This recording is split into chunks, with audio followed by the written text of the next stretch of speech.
Let's talk about a different death zone. The border between Chad and Libya. You know about that. I do know all about that, but I'm going to let you talk this time. So I want you to tell me about that misadventure. Yeah, we went to N'Djamena and Chad last December. And the goal was to get to Chad. You're talking Oh, about. me and two friends, Serge and Ginge, Okay. and we were hoping to get the Chad Libya high points. We needed this one document. We wanted to get all the permission, though. They require some documentation to leave the area around the capital city. This permit circular, I can't remember exactly what it's called. And you need like 10 government ministers to sign off on it. And so Ginge got there like a week early, and we sent in the paperwork, and we thought it was going to get ready in time, but it kept being delays and delays. We ended up waiting there for a week. We were all ready to go. There was just like 2 ministers that were out of town, and they didn't have deputy ministers, and they wouldn't sign it. So we never got permission, so we had to abort the mission and climb something else. We later heard that there were like some like rebel activity up in the north, and maybe that was affecting. They weren't actually going to give the permits anyway. Well, Ginge has done that mountain twice. He's probably the only person, well, besides maybe one of his guides, who's done it twice. I don't remember when I did it. I only got, I think, the Ministry of Tourism, something like that. I can't remember who gave it to me, either the Ministry of the Interior or Ministry of Tourism, one of those two, but I definitely did not have to go to 10 different places. So obviously something has changed. And Ginge would also say the same thing to you. He probably said to you, it wasn't like this before. Didn't he say that or no? Wasn't there like an attempted coup or something in the past few years? I think things maybe have gotten more difficult since then. No question, but that's the point. I'm just saying that it wasn't that complicated before, so things are definitely seem to be a lot more complicated now. Yeah, definitely more complicated. From the people we talked to in Chad, no one was getting permits. Even the like people that weren't climbing mountains that just wanted to go outside of town, like ministry people, they weren't getting permits for anything. Just regular tourists who want to go check out some rock formation? No, like people with churches that are going to like teach schools. Okay. Yeah, if the government's not giving them permits, they're not giving anyone permits. You obviously still want to do those 2 mountains. What's your plan B now? Because you're a persistent guy. You're not going to give up. I mean, that's 2 weeks down the drain and probably a lot of money. But at the same time, you know it's possible and doable. So what's your plan? How are you going to avoid this problem? Is there any way that you can find out how many signatures you need in the future? Our contacts in Chad recommended trying to start the process significantly earlier. So like instead of like a week in advance, maybe a month in advance. Maybe if the ministers are going in and out, there'll be enough overlap that they'll all get the signatures then. I'm not sure exactly though. How much bribery is involved? Do you have any idea? Oh, and getting the permissions? Correct. Yeah, because some ministers will say, "What's in it for me?" To give you my autograph. Yeah, I mean, if they were there in person, we would have tried that. We tried calling them up and we got them on the phone, but they were like, "Yeah, I'm in the other part of the country and I won't be back for a week, and it has to be their signature." Yeah, I'm sure there's a way around it. We didn't figure that out. So your plan B is to just get there a lot, or maybe not get there, but just try to do all the procedures from far away, from the United States or whatever, and then that's what they recommended. I mean, they would know best, my contacts on the ground there. So okay. I mean, coming in from Libya is not really an option because Jin's tried that for a long time, and it's even worse political situation. Yeah, and more dangerous, not just political. I mean, probably politically, you could probably swing it more.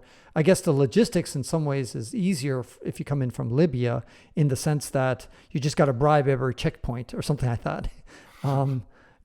But of course, there's a legitimate danger there. But why not try that with Chad? Would you have considered that? Just drive and leave, and you're going to hit a checkpoint and just give everybody you meet $100 and just keep doing that until you get to your destination. Because I there's mean, not that many checkpoints. There's probably like what?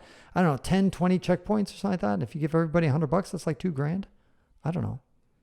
I mean, that could be a plan C. Try the plan B. Go there on the ground. If they don't give it Right. permission, I mean, if you think that would work, you're more of an expert in Chad than I am. Yeah, but I have never tried that route. I just imagined, like, well, what would I do if they said no? Then what if you just go and every single checkpoint, there's a person there who asks for your papers? I mean, the other option is just to forge your papers. Too bad I don't have my original documents, because then I would know what they're supposed to look like. But then you could probably just forge them and get past, at least half the checkpoints would just get past on a fake document. Anyway, in Africa, you have to definitely be creative. But it's very frustrating that you're all ready to go, and this is a tough and not that hard of a mountain. But yeah, anyway. we also paid kind of a lot of deposit to the helpers there, and they're not just going to give it back. So the money's kind of been invested. So we've already paid part of it to the helper people there. When you go again, can you do something? Like. Yeah, it's not all lost. It's like, okay, next time, not as expensive. Right. That one country, Bhutan, I think it is. Tell us about that. Yeah, that's the highest. That has Ganga Punsum, the highest unclimbed mountain in the world. So it's definitely the crux of the country high point list. Tell us about it. So Bhutan. So some people attempted to climb it in the 80s. It was actually open for mountaineering, but they weren't successful. And it's in Bhutan in the 90s. They closed all mountains, I think, above 6,000 meters to climbing, and maybe it's lower than that for religious reasons. So there was one more attempt in the 90s by a Japanese team from the China side, because the mountain's on a disputed border with China. So they got most of the way up, and then China decided they didn't want to annoy Bhutan. Bhutan was protesting, so China revoked permission, and that team turned around early. So those are the only attempts, and since then, there hasn't been any permission given. So that's a big question mark it's possible situation will change, political situations change a lot.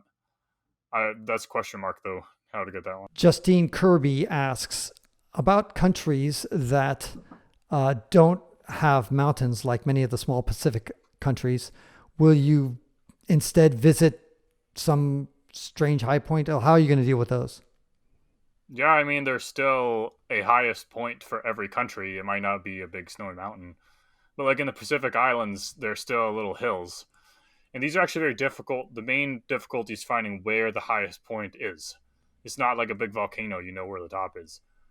Right. So there's different ways to do this. There's satellites can measure elevation, SRTM. You see that on Google Maps or Google Earth, but that's not always accurate enough. There's LiDAR, a plane can fly over, but they're not going to do that for every country. That's expensive. Some countries, they actually do land surveys. So like Tuvalu, I was looking into this one for a long time. What's the high point? And the UN actually in 1986 did a land survey doing transects of every island. So I found where the high point of that is. But other islands like Marshall Islands, I think there's too much uncertainty. It hasn't been surveyed. No one knows exactly which of the 50 islands the high point is. You inspired me when I was in Gambia, because the high point was not exactly where I thought. And so eventually you taught me where it really was. And even with Togo, there's a controversy. With Ghana, there's a controversy. So a lot of West African, not a lot, but a few West African peaks, the official high point is actually not the high point. So West African of them. So yeah. Tell us about the little gadget that you had to help figure out where you were. You brought a techno gadget that communicates with satellites. Yeah, so I did some research. There were a handful of West African countries where the high point wasn't known with certainty. So the high point that everyone thought, I double checked with the satellite data, which has global coverage. And there were other candidates, and they were all within the error bounds of each other. So no one knew exactly. There hadn't been any ground surveys. So what I did was I brought this really fancy GPS unit with me. It's like this $10,000 or $20,000 unit that can get 3 centimeters vertical accuracy if you sit it at a location for an hour. And then you post-process the data, which I had professional engineers do. So for each of these countries in West Africa, I brought this unit to all the candidate high points. and measured the exact elevation. So in Gambia, I chose the top 4 candidates based on satellite measurements, and I took this unit there. And they were all within like several meters of height of each other. So there's no way you can tell by looking. But with this device, then I measured, okay, this one, Sarfiri Hill, didn't really have a name, but that was like the name of the nearest village. So that one's the high point of the Gambia. And then Togo, Mount Otilakutse is the true high point, not Mount Agu, which all the sources online say. And then, what was it? Guinea-Bissau, Mount Rondé is the high point, not this other unnamed hill nearby that people used to think. So this it's like a Trimble Geo XR GPS unit.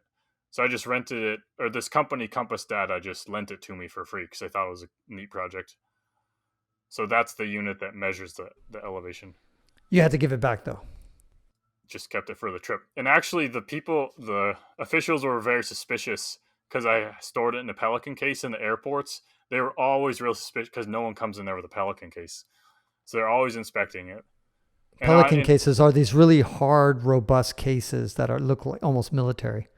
Yeah, and the survey unit, I need to have it on a tripod, and there's this little like orb on the top that helps correct errors. So on one of the Togo candidate high points, Agu, there were some military guys up there, and that looked really suspicious to them. So they made us get out of there really quick. We got enough measurement, but the equipment looks kind of suspicious, I suppose. Right. It looks like you're an alien creature landing there, especially Africans who may not be used to seeing that kind of stuff on top of their peaks. They always thought we were Russian spies. Multiple countries were like, what else would you be? Well, why not CIA spies? What's wrong with that? I don't know. We were going in for the Central African Republic high point from the Cameroon side. We motorcycled in, and just near the border was a checkpoint, and someone had radioed in, and they weren't going to let us go. My friend, he's really good at getting through these things, and we later made friends with the police and military, and they were like, yeah, we were certain you were Russian spies. It's like, Russian spies, that's what they assume we are. Who knew? That's funny. I never went all my travels in Africa. Nobody ever called me a Russian spy. So I guess that must be a new thing. Maybe because a Wagner group is there or something like that. They said they hadn't seen, one guy had never seen White Guy there, and one guy hadn't in the past 13 years. But you were there, so maybe you just snuck around him. Exactly. No, I definitely snuck around the border to get to the tallest point of Central African Republic. I didn't have any struggle, and it's kind of weird. It's kind of like a steep rock that just kind of juts out. And there's a scramble. The military guy with like a big AK on his back and the police, they had to escort us to the summit. So they scrambled. They were like passing their gun through underneath the chalk stone to get up on the top. Why? Why didn't they just wait for you at the base? Why did they have to like go all the way up there? Who cares? I think they actually wanted the view because they were taking all kinds of pictures up there. They were pretty excited.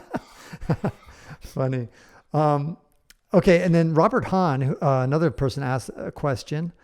His question was, how has the red tape situation changed since you began this quest? What year did you start this quest? And has the red tape gotten easier or better or worse? I started like 2010. Denali, the US High Point was the first one. It's hard to say if things have improved or not. It seems like some countries get better, some get worse. Like for instance, Syria used to be not a problem back years ago before the conflict. I had a friend there who invited us over, and I mean now it's a problem. I tried to go up from the Lebanon side, and there were like snipers up there, and they turned us around, or we got turned around before then. So some countries get worse, some countries get better. Like Sri Lanka, I tried to go there a couple years ago, and I got to the base. It's like a military communications compound on top, and they wouldn't let me in. I gave myself 3 days there to try to like bribe someone, or I couldn't get in. But now this past month, one of my friends found a contact that said, yeah, it's open now, you can go. So some places get easier, some places get harder. It's kind of hard to know. I'd say if a potentially troubling country opens, the window's open, you got to go quick because it might close again. Yes. That's right. Yeah, and that's certainly true. And I keep waiting for Darfur to open up. What mountain, Eric, is technically, like, name me the top 5 or so mountains that are technically challenging? Obviously, Everest. has got to be up there. I wouldn't say like the most technically difficult. I mean, No, I'm Everest saying, is 6th. yeah, they have Oh, sorry. Everest, but I mean, come on, it's tall. What's harder than? I mean, there's obviously harder mountains. K2 is harder, but I mean, what other mountains? You already did Kanchenjunga in India, so what other mountains do you like worried on a technical issue? Forget about the bureaucracy. Assume you got, what would you say is up there? Oh, that I haven't done yet. Correct. I mean, some like one mountain I did 2 years ago, Pobeda, is much more difficult than K2 or Everest. I would say that's among the hardest. It's got Where is altitude, the Kyrgyzstan high point. Yeah, very few people have heard of it, but it's got mixed climbing, ice climbing, like mega cornices, terrible weather, high altitude. That's like it might be the hardest country high point in the world. I'm not sure. But ones I haven't How done high yet, is it? it's like 7,000? 7,500 meters. Okay, But it's yeah, a lot high. farther north, and Yep. that increases the apparent altitude, like the pressure Yes. at the summit. So Yeah, it feels just like like an 8,000. Denali. Yeah, just like Denali does that. Yeah, so it feels like an 8,000 meter peak. Yeah. And I got frostbite on all my fingers on that one, coming down, wrapping all these V threads in a storm. Yeah, that one might be the hardest in the world. But of the ones I haven't done yet, hard ones. Well, Bhutan, nobody knows. That could be very technical. Myanmar's has been climbed once for sure. That sounds very Kakabo Razi. That sounds very technical. I want to survey that one though, because there's another contender in Myanmar that might be higher and it's easier. Mm. The Georgia high point Shkara is very technical. I bailed on that one. We got like 18 pitches of ice up and to the summit ridge. Then a blizzard came in. That one's technical. Did you have to go back and do it? I haven't returned. We came from the okay. Russia side, which is not an option now. It's on the border with Georgia. So I think the south side on that one, it's a lot of mixed climbing, but I think it's the safer way. Bhutan, let's say that's your last mountain. What would be your plan of attack? Well, if China gives permission, that's probably more likely than Bhutan changing their mind. That might be the only option. You can approach it from Chinese side? It's on a disputed border. That's how one group that China gave permission to them in the 90s, and they got most of the way up. I think that might be the most likely chance. Okay. But some of the hardest ones might actually be political. Like the Yemen high point is a military complex. It's like, how do you get permission to go in there? Yeah. And there's a couple like that. Like Cyprus, the high point is in like some sort of NATO military zone. Equatorial Guinea has a military high point on there. I don't know if you went to Equatorial Guinea. But they give permission. They did, but recently they've stopped doing that. Oh, in December they said they would give it. Oh, that's interesting because I was just like this close to going, but all the COVID restrictions at all the COVID testing meant it'd take too much time. I would, be very careful about that because when I went there, they were constructing a church right near the summit within a 10-minute walk from the summit, just below it. And when they tell you, we'll give you permission to go to the summit, that's probably what they're talking about. Just going to that church, not to the actual, there's a big round ball, like a radar, white ball at the very top. And that is military. And my understanding is that ever since that church has been open to the public, they have stopped letting people go to the actual summit now. So you made it to the... Yeah, to the actual... Yeah, it was complicated. I had to basically bribe my way to the top, and I got scolded at the top, but I was actually at the top. I was there before they closed the summit. But anyway, then I went a couple of years later with somebody from South Africa who wanted to go up to the top, and she could not get the permit. I tried my best to get a permit for her, but they just let us go to the church. So anyway, just beware of that. Yeah, I do have a couple of friends within the past year or two. I thought they got to the church and they just bribed and they got through to the. Yeah, that's probable. Yeah, that's probable. Yeah, I mean, I could believe that. Yeah, I mean, you can solve a lot of problems with just $100 in Africa. It's amazing. Just yeah. Yeah, just $100. But I mean, think about all the other expenses of flying out there and all the other things. I mean, if that's between doing it or not. I got to interview you again, but I also got to wrap this one up. So we'll have a part 2 at some point. Eric, I really admire what you're doing. How can people follow you? Tell us your website. Countryhighpoints.com is the website. Awesome. And then Instagram is Twins to the Tops. So me and my brother do it. Yes, there's so much more to talk about, Eric. So we will do that. I promise. Thank you again for being on the WanderLearn show, and we'll talk to you later.